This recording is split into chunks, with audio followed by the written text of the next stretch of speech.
The monk who sold his Ferrari. भूमिका। बाहर से सफल, अंदर से खाली जीवन। The monk who sold his Ferrari एक प्रेरणादायक कहानी है जो सफलता, खुशी और जीवन के असली उद्देश्य पर गहराई से सोचने को मजबूर करती है। कहानी के केंद्र में है जूलियन मैंटल, एक बेहद सफल वकील जिसके पास पैसा, शोहरत, लग्जरी और रुतबा सब कुछ है। लेकिन इस बाहरी सफलता की कीमत लगातार तनाव, बिगड़ता स्वास्थ्य और भीतर की खालीपन। अदालत में दिल का दौरा पड़ना जूलियन के लिए एक चेतावनी बनता है, जो उन्हें ये एहसास दिलाता है कि अगर जीवन में संतुलन नहीं है तो सफलता भी विनाश बन सकती है।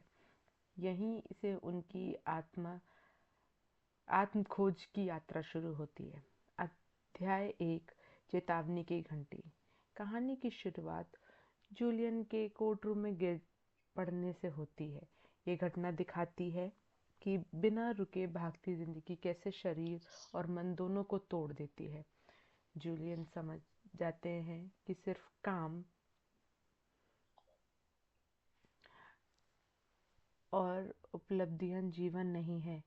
ये अध्याय सिखाती हैं कि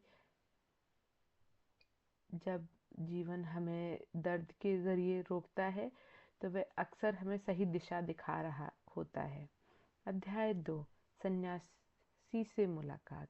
कुछ साल बाद जूलियन अचानक लौटते हैं, पूरी तरह बदले हुए, चेहरे पर शांत, शरीर में ऊर्जा और मन में स्पष्टता। वे बताते हैं कि उन्हें अपनी फरारी समेत सारी विलासिता बेच दी और भारत आकर हिमालय में संतों के साथ समय बिताया। वहाँ उन्हें जीवन जीने का प्राचीन विद्या मिली। यह अध्याय बताता है कि सच्ची समृद्धि भीतर होती है और बदलाव तभी आता है जब हम अहंकार और आसक्ति छोड़ने का साहस करते हैं। अध्याय 3, असाधारण परिवर्तन। जूलियन बताते हैं कि कैसे अनुशासित दिनचर्या, ध्यान और सही सोच ने उनके शरीर और मन को ठीक किया। वे समझाते हैं कि जब हम अपने शरीर का सम्मान करते हैं और मन को सही दिशा देते हैं तो उपचार स्वाभाविक रूप से होने लगता है। यह अध्याय सिखाता है कि बदलाव परिस्थितियों से नहीं, दैनिक चुनावों से आता है। अध्याय 4, जादुई बगीचा, जीवन के 7 गुण। यह अध्याय योगिक दर्शन को प्रतीकों की कहानी के रूप में प्रस्तुत करता है। बगीचा मन का प्रतीक है, प्रकाश स्तंभ उद्देश्य का, सूमो पहलवान आत्म अनुशासन का, केवल इच्छा शक्ति का, स्टॉपवॉच समय का सम्मान, सुगंधित गुलाब सेवा और करुणा का, और सुनहरा मार्ग वर्तमान में जीने का संकेत देता है। ये प्रतीकात्मक कथा जीवन को संतुलित और अर्थपूर्ण बनाने के 7 गुण सिखाती है। अध्याय 5, मन का अधिकार। जूलियन बताते हैं कि मन बगीचे जैसा है, जो बोओगे वही उगेगा। नकारात्मक विचार डर और चिंता बढ़ाते हैं, जबकि सकारात्मक सोच शक्ति देती है। ध्यान, कल्पना और सकारात्मक पुष्टि जैसे अभ्यास मन को प्रकाशित करते हैं। सीख ये है कि अधिकांश दुख घटनाओं में नहीं, उनकी व्याख्या से पैदा होते हैं। अध्याय 6, उद्देश्य का अनुसरण। बिना उद्देश्य के जीवन दिशाहीन लगता है, चाहे बाहर से कितने भी सफल क्यों ना दिखें। उद्देश्य ऊर्जा देता है, धैर्य बढ़ाता है और कठिन समय में संभालता है। यह अध्याय सिखाता है कि सच्ची खुशी प्रगति में है, किसी अर्थपूर्ण लक्ष्य की ओर बढ़ने में। अध्याय 7, काइजिन, छोटे सुधार बड़ा बदलाव। आत्म अनुशासन को लक्ष्य और उपलब्धि के बीच का पुल बताया गया है। रोज के छोटे छोटे सुधार समय के साथ असाधारण परिणाम देते हैं। पढ़ना, व्यायाम, चिंतन और फोकस, ये आदतों में आत्मविश्वास बनता है। सीख ये है कि सफलता नाटकीय छलांग से नहीं, निरंतर छोटे कदमों से आती है। अध्याय 8, इच्छा शक्ति और अनुशासन। इच्छा शक्ति एक मांसपेशी की तरह है, जितना इस्तेमाल उतनी मजबूत। कठिन कामों को नियमित करना मानसिक शक्ति और आत्मसम्मान बढ़ाता है। यह अध्याय सिखाता है कि अनुशासन स्वतंत्रता देता है, जबकि अतिभोग पछतावा। अध्याय 9, समय का सम्मान।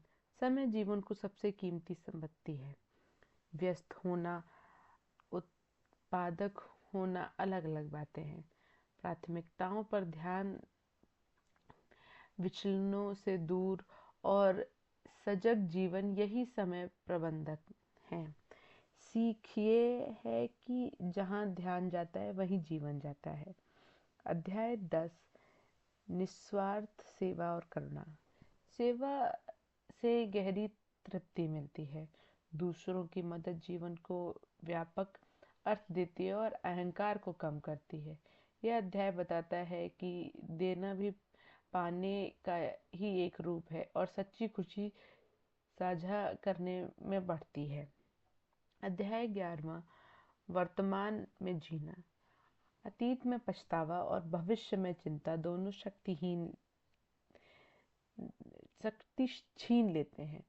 आनंद केवल वर्तमान में उपलब्ध है। जागरूकता और कृतज्ञता के अभ्यास से जीवन गहरा और सुंदर बनता है। सीख ये है कि खुशी टालने की चीज नहीं, अभी की अनुभूति है। अध्याय 12, नई शुरुआत। अंत में जूलियन जॉन को इन सिद्धांतों को अपनाने के लिए प्रेरित करते हैं।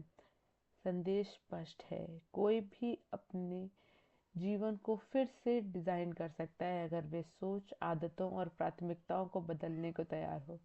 सफलता और खुशी मंजिल नहीं, जीने का तरीका है।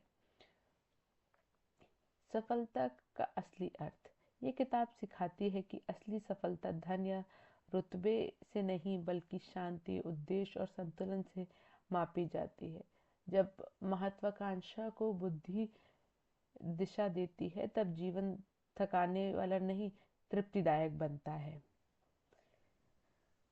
जब आप अपने मन पर अधिकार, समय का सम्मान और उद्देश्य के साथ जीवन सीख लेते हैं, तब समझ आता है कि जीवन की सबसे बड़ी दौलत वह नहीं जो आपके पास है, बल्कि वह है जो आप बनते हैं। धन्यवाद।